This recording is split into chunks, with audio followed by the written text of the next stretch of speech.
Hello YouTube, welcome to MTGA, and today we are going to have a look at Fynn the Fangbearer in historic Brawl.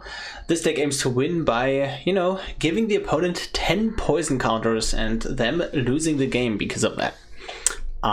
So, Fynn the Fangbearer, it's a 2-mana 1/3 with Death Touch, and whenever a creature you control with Death Touch deals combat damage to a player, that player gets 2 poison counters. That includes Fynn, that, includes one of the many Death Touch 1-drops we have in the deck, and some other Death Touch creatures. So again, if a player has 10 or more poison counters, they just immediately lose the game, and there is no way to remove poison counters on Magic Arena, and not really playable ones outside of Arena, or like in Magic in general. So not really any way to remove poison counters. So the game plan is pretty simple on the front half, where just up front, where we play a Death Toucher, hopefully a 1-drop, right? We play Fynn, we swing in 2 poison counters, and those attacks alone will have, those 2 creatures alone will deal lethal on turn 4, where turn 1, 1-drop, turn 2, 2 poison counters, turn 3, 6 poison counters, turn 4 lethal, and that is pretty potent. To go with that, we have a bunch of toxic cards that don't necessarily have Death Touch, but are still good, So something like Ripskiff, cantrips, survives the board wipes. You can play a few creatures after the board wipe, and then swing in with the Ripskiff for the toxic. Right, things like Tyrannix, Atrocity, Haste, Toxic, just get more and more poison counters. And then once they dealt with our creatures, we can start proliferating on the opponent. One of the big cards here being Staff of Completion. And you can just essentially every turn proliferate, and then 5 mana proliferate again in the same turn. We don't care really about the life loss, because the opponent will be dead before we run out of life, usually. And then the backbone of the deck is the land tutor package we run. So we have a bunch of land tutors that can just get any land: Nylea's Intervention, Elvish Reclaimer, Titania's Command, Hour of Promise. Expansive Spheres only looks at the top 6, but if we don't find anything, we can also just proliferate twice, so it's kind of, also a good land tutor card. And then from there, it's really about mostly 2 lands here, and that is, let me drag this over here, Mirrex and Karn's Bastion. We have some additional utility, but mostly Mirrex. That allows us to tap Mirrex and 3 additional mana, and then we create a 1/1 Toxic Phyrexian token with this creature can't block. That is really good, because now every end step we start producing toxic creatures. We don't even need our commander, so they can't really wipe them before they can't get really hit by sorcery speed before they hit the opponent. It's really good in the control matchup. And then similarly, Khan's Bastion allows us to pay 4 mana, tap, and proliferate. And this is the way we win against control, where we have a bunch of ways to tutor for these lands, and then from there on out we deal a bunch of poison damage. And it's really important for this deck to get the first poison counter on the opponent, especially in a control match, where once they have a poison counter, now all of our proliferate cards are online effectively, and we can just start proliferating those counters. So make sure you actually deal those first poison counters, and optimally just 10. Just 10 on turn 4. That is usually our quickest win. I believe turn 3 is not possible. No, turn 3 is not possible. And we have some protection cards, we have some fight cards, because fight is really good if our deck is full of Death Touchers. Those are the cards we use to win the creature match. So, also, Fynn is really high up on the queue. So you will see a lot of tier 1 decks, or at least decks that wizards things, or statistically are tier 1 decks, it's an algorithm, I believe. I don't think anyone at Wizards is manually pulling those strings, really. But yeah, this deck is really, really good in the tier 1 queue. Already multiple results from people from my server. They're easily at like 80% win rate in the tier 1 queue. You just farm Rusko, all the control matches. Yeah, it is an absolute blast. Anyways, hope you enjoyed the video. If you do, consider dropping a like, subscribe to the channel, and join the Discord server. Discord server is good. A lot of cool decks there. I can answer your questions. It's amazing. Enjoy the video. We are ready to play against Omnath, Locus of Creation, and this should be a good matchup. I think we're... generally, this deck is way more powerful on the play than it is on the draw. Like, this is a really play-draw deck where it really matters if you're in the play or on the draw. And I think we just want to mold for a 1-drop Death Toucher. Rod Priest is not a 1-drop Death Toucher, but I think it is good enough. And then we can also just go for a Branch Blight Stalker on turn 2, honestly.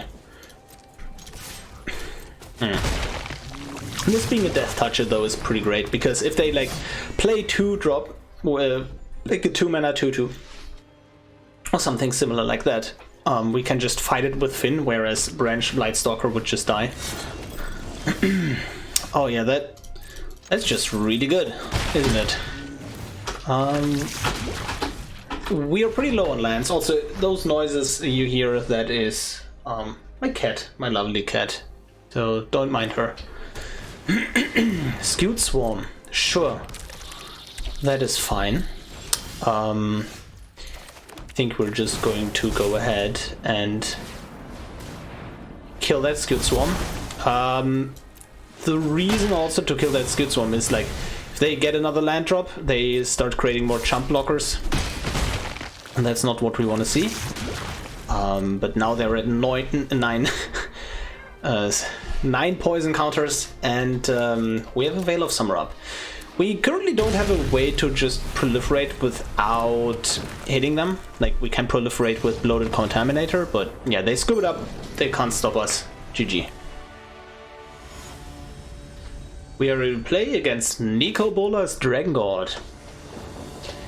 And opponent goes first, but Allosaurus Shepherd is really good at going second, because we can just drop our commander. If they have a kill spell for the commander, that doesn't matter though. And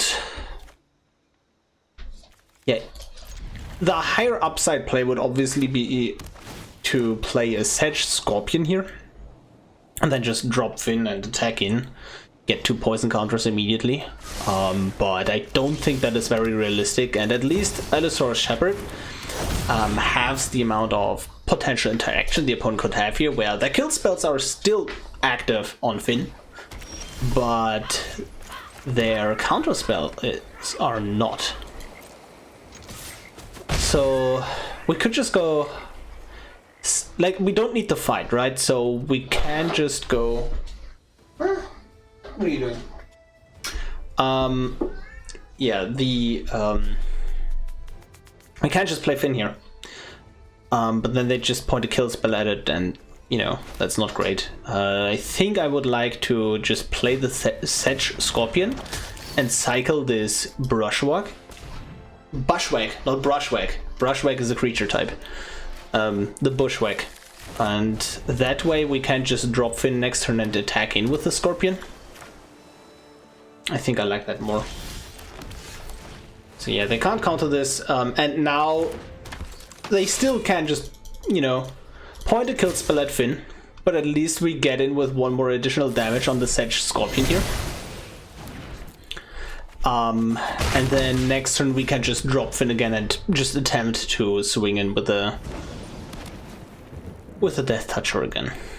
And then if they play Bolas, we can just kill it with a Questing Beast. So I think we're in a good spot. Oh, they just minus and kill the Sedge Scorpion, I assume? As queen of the dead. That's a good play. Get out of my way already. So we could just go Questing Beast and kill the Liliana, but I think I want to save this questing beast here potentially for the Nicobolas. So we play Fynn, we kill Liliana, and then they play Bolas, minus on Fynn. And then, well, they just Davriel Soulbroker. Yeah, that's fine as well. Yep, remove perpetual effects, please. Yeah, and we just don't want to let the opponent have any advantage. And they seem to be stuck on lands. And we can just, you know, maybe win without poison counters. And next turn we have the Death Toucher in play. If they play Bolas and minus on the Questing Beast, we can just swing in with this Elisor Shepherd yet again. Killing the Bolas. Yeah, this guy is really going distance here. And I think I just want card advantage here.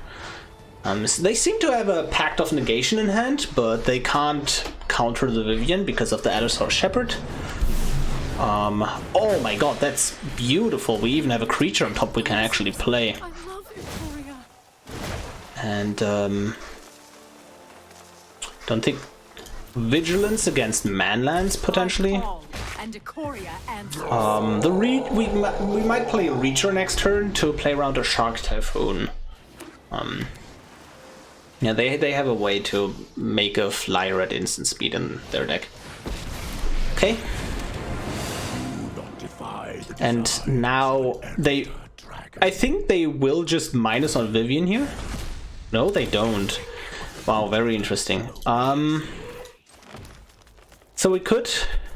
I think it is very reasonable to kill this Ugin here with Elisor Shepherd. But we can also just play Tome of Legends, Fynn, and then we just have a bunch of value coming up. But given that we know that Nissa Ascended Animist is on top, I think we just want to kill the Ugin here and call it a day. So, like this. Yeah, we're just going to play this grindy game, right? They should block the 3/3, I think. Because we're going to activate this either way. But this actually forces the activation, whereas the... Very interesting spot. Still with the Vigilance. Beauty lies in variation. And then we play the Reach when they just pass with open mana. But potentially we just want to minus anyways. Fairy Master of Time, sure. Oh, this is so cool. We just win without poison counters here, and that, you know, really shows what we can do. I think we just have lethal here, right? So we play Nissa for full, the full price. So now we can just give all our creatures +1/+1 for each forest we control and trample. And that way we can just, you know, actually win. I think that is pretty cool. Yep. They can phase out one creature here, but it is not enough. Good game, opponent. GG. We are ready to play against Esika, God of the Tree. And we go first. Beautiful. So, going first, we're looking for more aggressive things. Going second, we look for more value-oriented things that go into the distance, like land tutors, things like that. Also, specifically, Kappa Tech-Wrecker is obviously amazing against Esika, where we can trade the ability of Death Touch for, you know, just removing an enchantment or artifact, and in that case the Prismatic Bridge is the card they built their deck around. So yeah, that is pretty cool.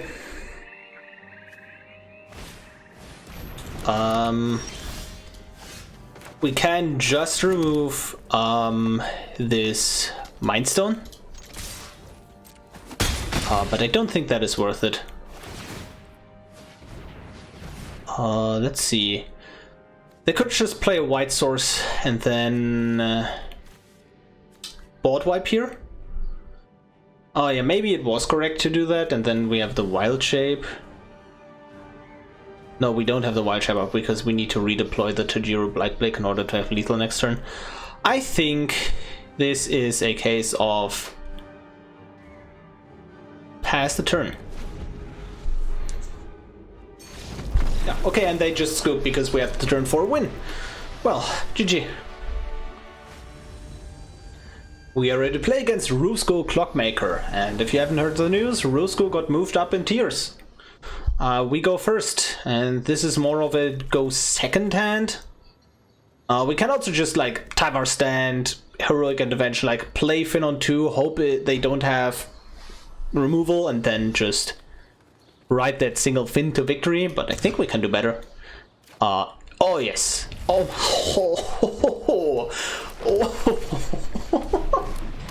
This is so disgusting. So we have Carnivorous Canopy that allows us to destroy an artifact or enchantment, and then if its mana value was 3 or less, which is the midnight clock, we proliferate, so that is amazing. So we can just get rid of the midnight clock. We have the Staff of Completion to proliferate each additional turn. And I think we just start by playing the Staff of Completion. We play it now, so they can't counter it because they only have colorless mana up. We also do this now, so they can't use effects that stifle it. And yeah, that just is the game. Also, if they were to play the commander next turn, we had a ram through that deals damage. A creature deals damage equals to its power to another creature, and that works with Death Touch. So even then, we just had lethal. Amazing. GG. We are ready to play against Rusko Clockmaker, and we are on the play because we're good Magic players. Wow. I think we can keep a Llanowar Elves on the play, although I would like to have a 1-drop Death Toucher. But I think Llanowar Elves, like specifically because we have Llanowar Elves plus a Hexproof spell, we are going to keep it as is. And then we can ninjutsu the Llanowar Elves to our hand and sneak in a Death Toucher. So, oh no, that is potentially even better. Although, so if they now hold up counter magic, we actually lose a lot of like now we only get one one poison per turn instead of 2. Yeah. I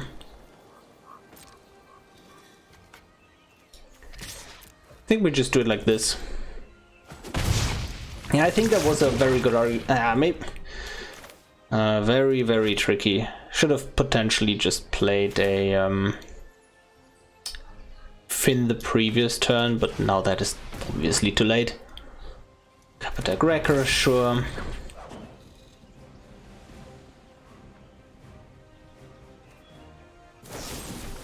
Heartless Act. We're just going to give you Hexproof. Yep. Yeah, I think we just got sidetracked and got too greedy. Obviously, if they play a Mana Rock, that would be very beneficial for us, but I don't think that is going to happen. Swing in. And we're just going to play this very, very slow. Yeah, Murderous Rider on that, sure. Do we need the proliferation? We play the Fynn now to play around counter magic. We play a Elvish Mystic. Like, we currently don't have anything expensive in our hand anyways. Let's just hold the Thirsting Roots. Okay. And now we...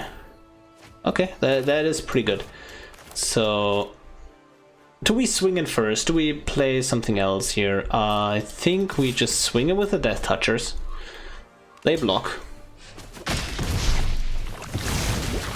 Okay. We get the Fynn trigger, and we destroy the midnight clock. Yep, and then we just play a Shaper's Sanctuary. And now that is good because we made them trade Rusko because they assumed they could just play it next turn again, and then they couldn't. And I think we just do the proliferation now. Yep. Although maybe holding it was better there. So they're on 6 poison, which is a decent amount. Funnily enough, if they just play land, I think we can't attack in with the Fynn. Because they can just animate the Hive of the Hydra and trade with the Slick Basilisk. Oh no, that is just beautiful for us. Potentially just Bloated Contaminator might be better because they're going to block this anyways. Although... yeah, let's just do it like this. We play Fynn because it is more expensive. And if they just play a Languish, aka a board wipe here, we still have 3 mana up to actually play the Bloated Contaminator, whereas if we don't draw land, we can't just play the Fynn. Okay, and seems like they are in a lot of trouble. So, yeah. We currently represent lethal on board with 2 different threats. So they need a board wipe. Oh no, there is a... We play this Bloated Contaminator because if they just have a single kill spell, they're at 9 poison counters because this just has Toxic 1. So yeah, I think I should have made a bunch of different decisions over the course of this game, but they stumbled, and we won it. Yeah, so pretty good. We are ready to play against Tatiova Benthic Druid, and we are on the draw.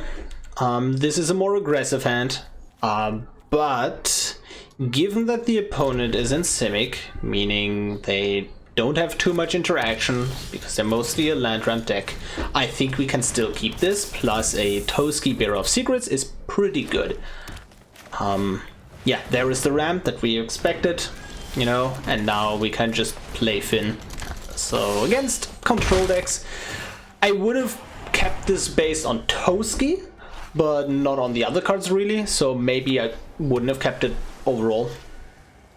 But yeah, this is pretty great. Now they just ramp again. Yep, Simic ramp. They are a deck that just ramps and does nothing the first couple of turns and then wins if you haven't killed them by then. But turns out we will just win. And we do the proliferation here now, so we play around counter magic.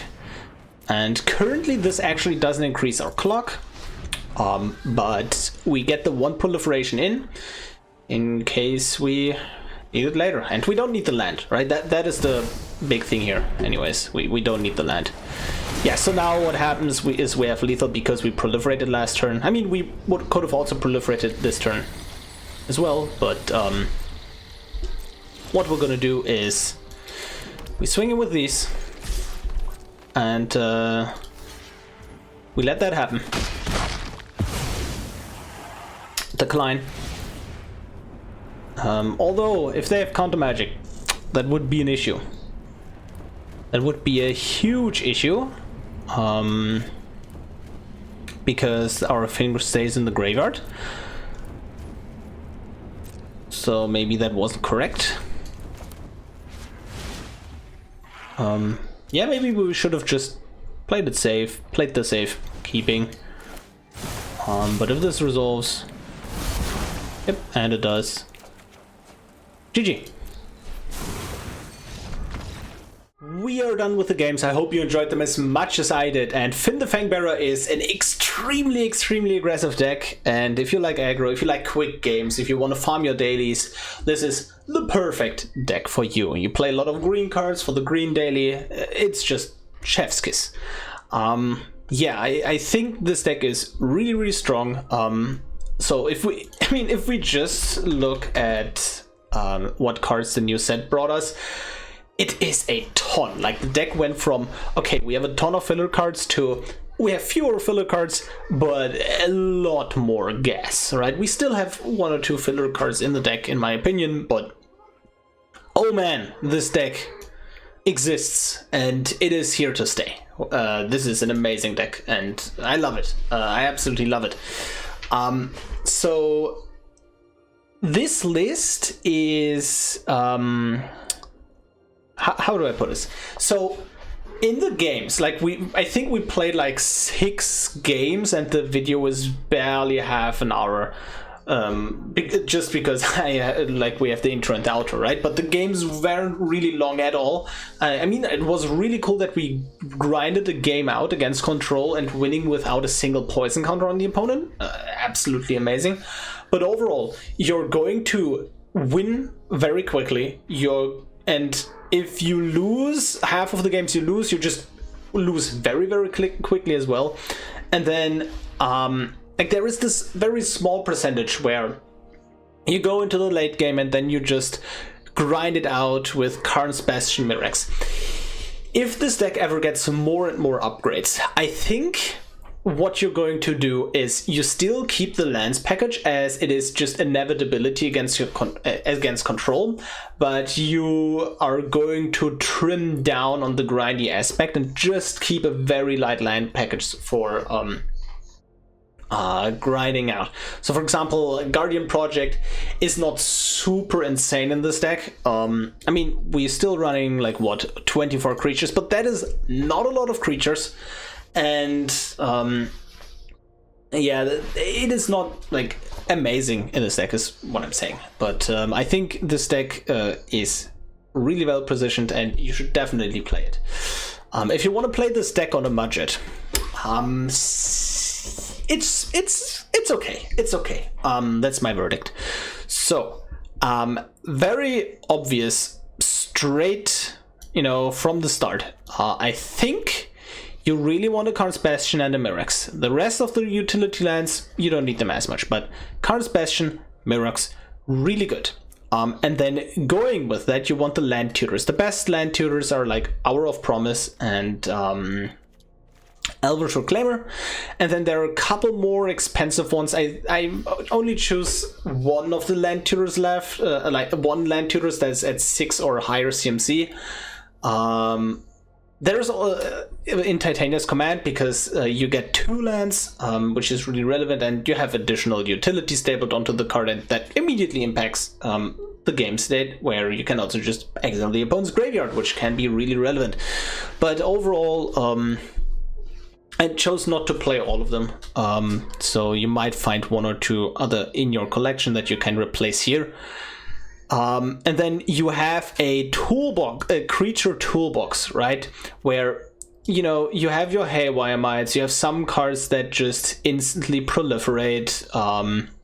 You can't be countered with Allosaurus Shepherd. If you have an Allosaurus Shepherd, fine, but I wouldn't craft this for this deck if you don't have the creature tutors, right? Because that is another land tutor, I forgot. But like the creature tutors are Vivien, and Finale, and I wouldn't run Allosaurus Shepherd if I don't have these in my deck, for example. Hopefully that makes sense. And then the problem is, like, you don't need too many of these cards. Like, none of the other cards, like, really, like, nothing is super set in stone. Like, Staff on Completion is amazing, Bloated Contaminator is amazing, but you don't need them. The main problem is, if you're playing this like on a budget, there is nothing to replace those cards, where if we had slightly worse versions, this deck would already play them, because we're already playing a bit of like a few filler cards in this deck. So yeah, it's not too amazing in that regard, but you can get away with only a couple of rare and mythic wildcards, and you should be good to go, as all of these cards don't impact your early game at all. All of the rares and mythics only give you reach for the deck, so you still have the insane amount of insane amount of speed where turn 1 Death Touch, you turn 2 Fynn, kill you on turn 4 with basically nothing else, and you don't need any rares and mythics for that. Anyways, hope you enjoyed this video. If you did, consider subscribing, liking, all the fun stuff, and I will see you in the next video. Goodbye.